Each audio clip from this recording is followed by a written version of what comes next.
Jordan Peterson's 12 rules for life mightn't be dissimilar to advice you've already heard.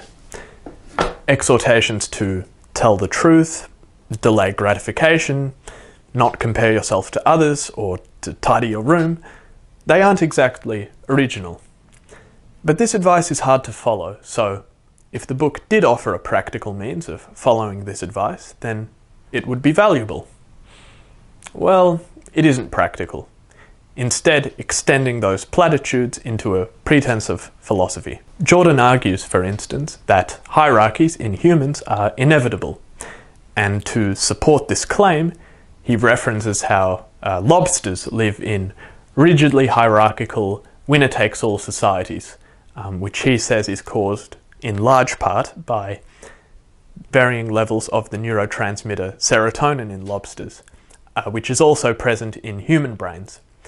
And he extrapolates from this fact that lobsters are sufficiently similar to humans to not only explain why hierarchies exist, but to explain why they're inevitable. But looking to nature to explain human behavior is problematic. Lobster brains have only 100,000 neurons, whereas human brains have 86 billion, so it would be erroneous to say that lobster behavior is somehow instructive to us, in the same way that it would be stupid to say that we should eat our own babies because chimpanzees do it. And for the religious Jordan Peterson, who believes in free will and the power of individual choice, this assertion that we're no more than animals that he makes seems uncharacteristically deterministic and inconsistent with his worldview. Moreover, I'm just not compelled by his lobster argument. Speaking of Jordan's worldview, he divides the world or the lived experience into two metaphysical categories, those being order and chaos. He says traffic lights and credit cards are examples of order, whereas the darkness of a cave is an example of chaos. But not everything can be adequately described as a manifestation of these two categories. Like, are the twigs of a tree an example of order or chaos? Most wouldn't find the distinction at all applicable here. Yet Peterson is determined to shoehorn everything into these artificial constructs, going as far as to describe female lust as an example of chaos and concentration camps an example of order. Well, he concedes, excessive order. This is a stretch. These categories are simplistic, they're overly reductive, and they only provide the illusion of depth. Consider his fifth rule. Do not let your children do anything that makes you dislike them.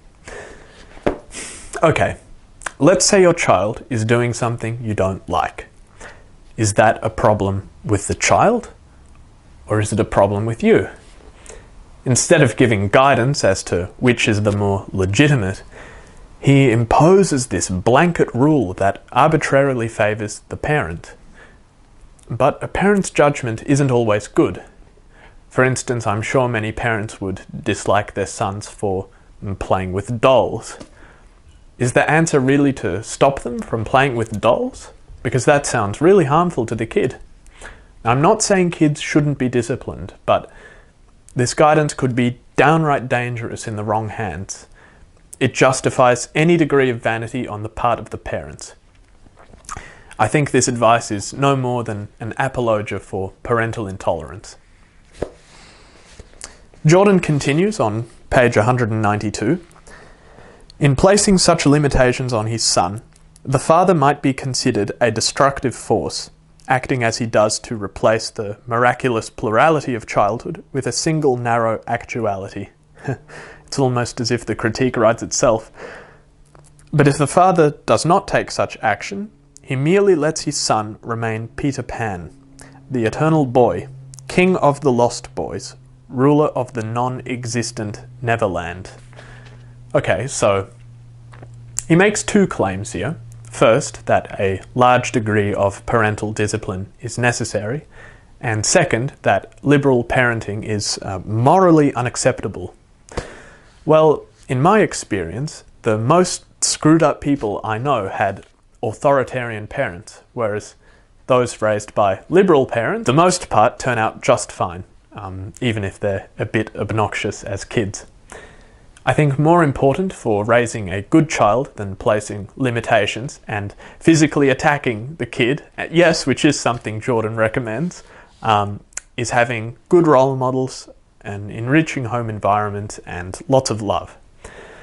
And I hope this isn't below the belt, but Jordan, if your own son is ashamed of his nakedness by age 3, as you say in the book, then maybe this repression is nothing to publicise. On the same page, Jordan invokes Nietzsche to support the argument that we need constraints placed on us to flourish. He quotes a long passage from section 188 of Nietzsche's Beyond Good and Evil, stating, "For Nietzsche and Dostoevsky alike, freedom, even the ability to act, requires constraint. For this reason, they both recognized the vital necessity of the dogma of the church." Vital necessity, my God. I can't believe how dishonest this portrayal of Nietzsche is. Like, Nietzsche was a staunch atheist. Like, he was firmly against Christianity. The passage Jordan highlights, all this violence, arbitrariness, severity, dreadfulness, and unreasonableness has proved itself the disciplinary means whereby the European spirit has attained its strength, its remorseless curiosity, and subtle mobility.